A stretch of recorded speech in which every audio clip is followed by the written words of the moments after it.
दावारे जय ज्योती जय क्रांति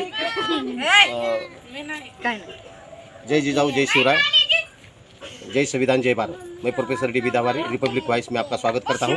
अभी हम ये पूना डिस्ट्रिक्ट के हवेली तहसील में आए हैं। यहाँ बहुत सारे लोग रहते हैं जो मजदूरी और मेहनत करते हैं। उनके बाल बच्चों की पढ़ाई जो है तो अपने खर्चे से वो करते हैं। हमारे देश की गवर्नमेंट चाहती है, नारा लगाती है कि पढ़ेगी बेटियाँ तो बढ़ेगी बेटियाँ, बेटी बढ़ाओ बेटी बचाओ बेटी पढ़ाओ, ये नारा हमारी सरकार लगाती है। तो यहाँ बहुत सारे बच्चे हैं जिनको प्राइवेट स्कूल में पैसा जो है, फीस जो आकारी जाती है, फीस जो जमा की जाती है वो उनके हिसाब से ज़्यादा है। ऐसे में ये बच्चे नहीं पढ़ पाते हैं, आधा अधूरा एजुकेशन उनको छोड़ना पड़ता है।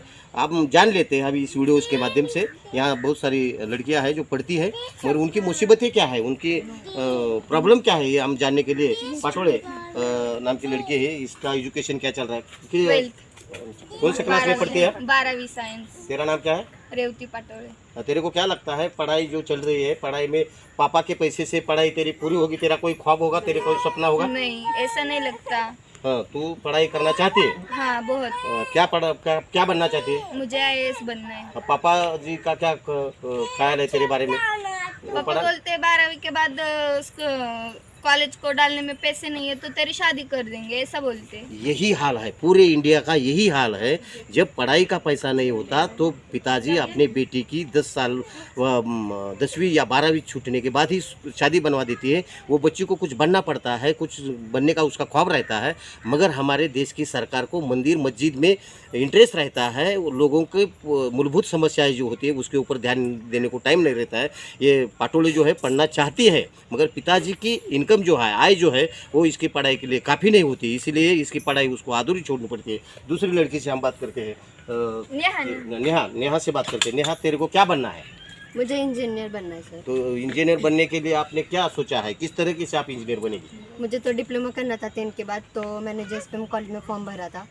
सो उसके बाद वहाँ पर 60,000 मतलब फीस थी बताया गया, तो उतना मेरे मम्मी पापा एडजस्ट नहीं कर पाए। सो फिर वो लोग एडमिशन दे नहीं रहे थे, तो फिर वहाँ से कैंसिल करके मैंने 12th में एडमिशन लिया। फिर वहाँ पर भी भरने जितनी मेरे पापा और मम्मी की पेमेंट नहीं थी, तो वो भी मतलब हम लोग ने डीप में मतलब पैसे भरे हैं। तो 11th में मैंने 15,500 फीस भरी। पापा की पेमेंट 12,000 है। तो फिर उसके बाद मैंने अभी 11th तो कर लिया, 12th कर लिया अभी। तो इसके बाद मुझे अभी वापस एडमिशन लेना है। तो इसके बाद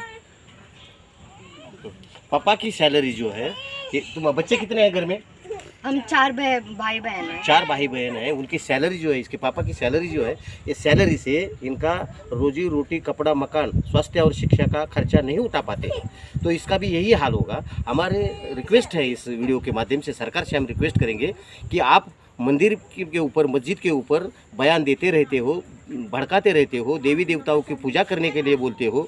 दुर्गा की कहीं पूजा होती है, कहीं वैष्णो देवी की पूजा होती है, इसका मंदिर का निर्माण किया जाता है। मंदिर निर्माण करने से हमारी इस बेटियों की पढ़ाई पूरी नहीं होगी। अभी नवरात्रि का उपवास आपने पकड़ा है? जी नहीं। सावित्रीबाई फुले को जानती है? हाँ, जानते हैं। उन्हीं की वजह से जिजाऊ माता को जानती है? हाँ। रमाबाई अंबेडकर को जानती है? हाँ, जानते हैं। अहिल्याबाई होलकर को जानती हो?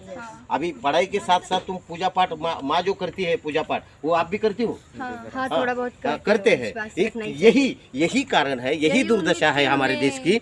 हमारे देश में भगवान के नाम पे लूटा जाता है, भगवान के नाम पे व्यापार किया जाता है। अनपढ़ इंडिया रहने की वजह से, कुछ लोगों को एजुकेशन नहीं देने की वजह से लोग भगवान पे भरोसा करके हर समस्या भगवान से पूछ लेते हैं। भगवान से हर समस्या का समाधान होगा यही सोचते रहते हैं। यही सोच हमारे मस्तिष्क में बनाई रखी हुई है। मैं आपसे अपील करूंगा, आपको जिसने पढ़ाई का अधिकार दिया है उस सावित्रीबाई फुले को एक बार पढ़ लीजिए, व्रत तो उपवास करने की बजाय राजमाता जिजाऊ का भी इतिहास आप पढ़ लीजिए। ये 9 दिन नवरात्रि का जो उत्सव चल रहा है, उत्सव में आप भारत के संविधान ने आपको क्या क्या अधिकार दिए हैं इसकी भी जानकारी लीजिए। महामाताओं का जो 9 दिन का जो त्यौहार अभी चल रहा है, गवर्नमेंट का भी सपोर्ट होना चाहिए हम लोगों को। पूजा पाठ के लिए, पूजा पाठ के लिए नहीं, पढ़ने के लिए होना चाहिए। मगर भगवान का भी कुछ रोल होगा। जो आप उसकी मनोभावना से पूजा करते हैं।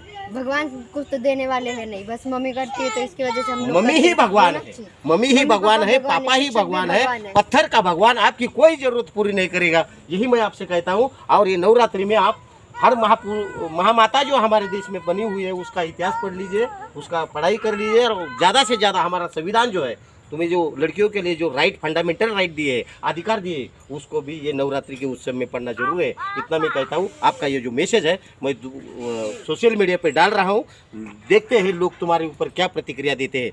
इसके साथ ही मैं धन्यवाद, विदा लेता हूँ। Thank you.